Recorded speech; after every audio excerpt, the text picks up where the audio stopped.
Yan na nga sinasabi ko eh.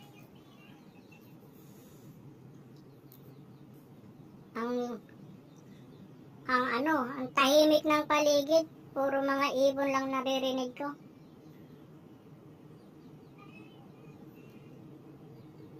Daming may kilyawan.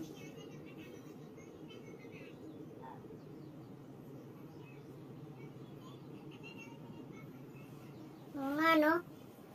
Grabe ka ano dito. Bakit pogi ba? Pogi ba? Look at the mountains of the Panama. It's very untouchable.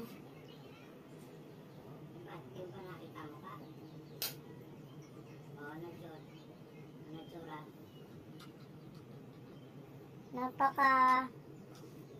Napakaluntian ng ating kapaligiran dito sa Panama.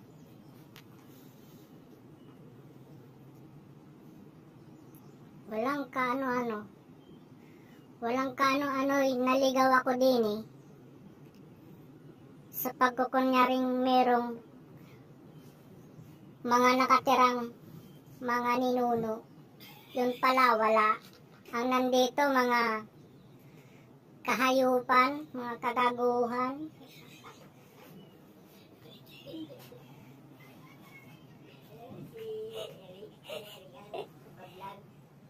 Nga no?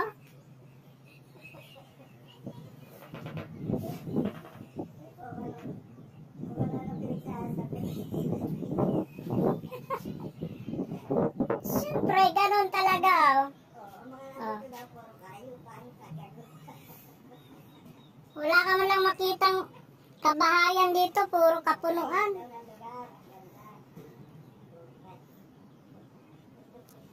Grabe. Sarap sigurong manirahan dito sa lugar na to.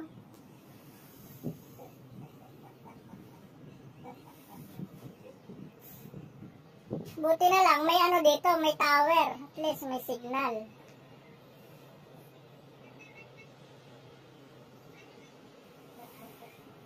Ano, sama ka sa biyahe ko? Biyahe ni Erika. Ano, tara. Uy, meron pala. Meron palang manghuhuli dito ng buhaya. Hi! Hello! May chicas? Chicas? Yeah. Siguro may ano doon, mga buhaya doon sa mga butas-butas na yun. Kita niyo yun? Siguro yung mga ginamit nila dati yun, paghuhukay dito.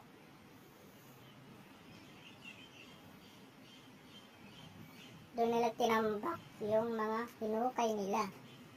At yan ang resulta. Ang mabilis na daanan papuntang Caribbean from Pacific Ocean. That is the Panama shortest way. Doon sa puno na yon, may nabibilang akong mga ilang piraso ng kaibunan. Ang kulay niya itim. Sa amin siya kung tawagin ay uwak.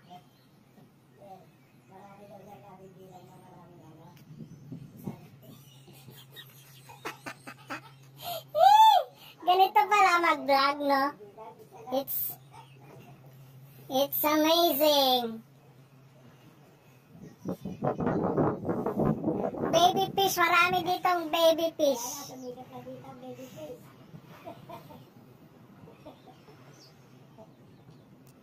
Wow. Amazing. Biruin niyo yun, nagawa nilang ganitong daanan. Ang dalawang kontinente, pinaglapit ng isang kanal.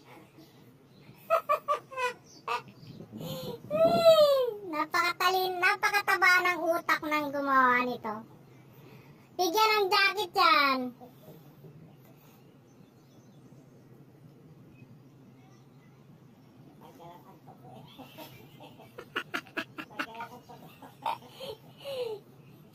Kailangan natin ng kanong pampabuhay ng dugo. Grabe talaga. Ano kaya lasa ng tubig dito? Mahalat? Ano sa tingin mo? Ano? Halo? Matikman nga. Ito kasi nasa ibabaw ng kabundukan eh. Nakapagpahalo lang naman dyan. Siguro yung nanda sa lak. Yung mga lakno. Pwede, posible. Pero nandito yung malaking ano eh. Malaking lawa sa gaton.